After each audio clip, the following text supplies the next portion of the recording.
Ayan na, nag-iiyakan na. Di ba? Nabisto tuloy kayo. Natamaan sila sa sinabi ni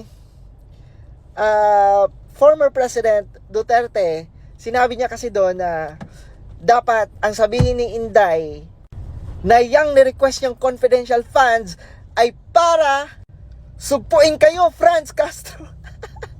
Di ba? So, na-hurt sila, no? Natamaan sila, 'di ba? Kasi ang meaning lang naman no ni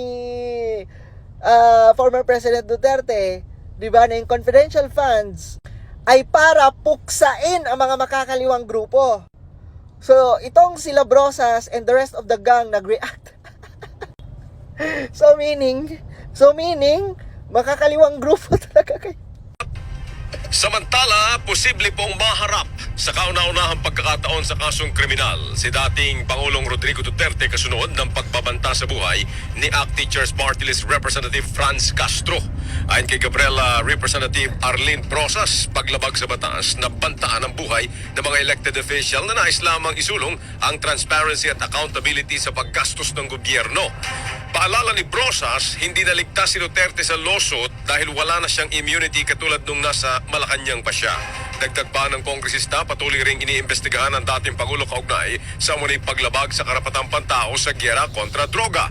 Noong Martes nga po ay binantaan ni dating Pangulong Duterte sa isang panayam ang mga kritiko ng kanyang anak na si Vice President Sara Duterte sa issue ng confidential at intelligence funds. Oh, bakit dyan pumapalag kayo? 'Di ba?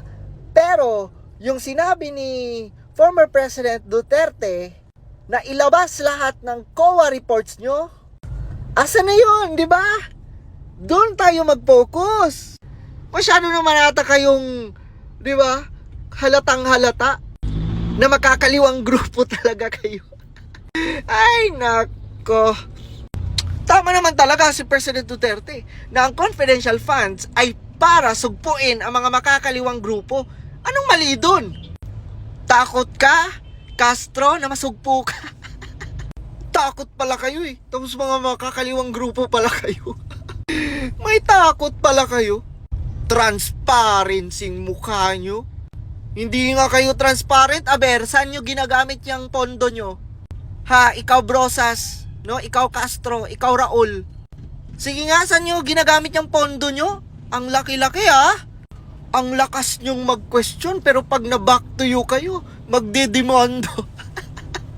Go ahead! Idemanda nyo si former President Duterte.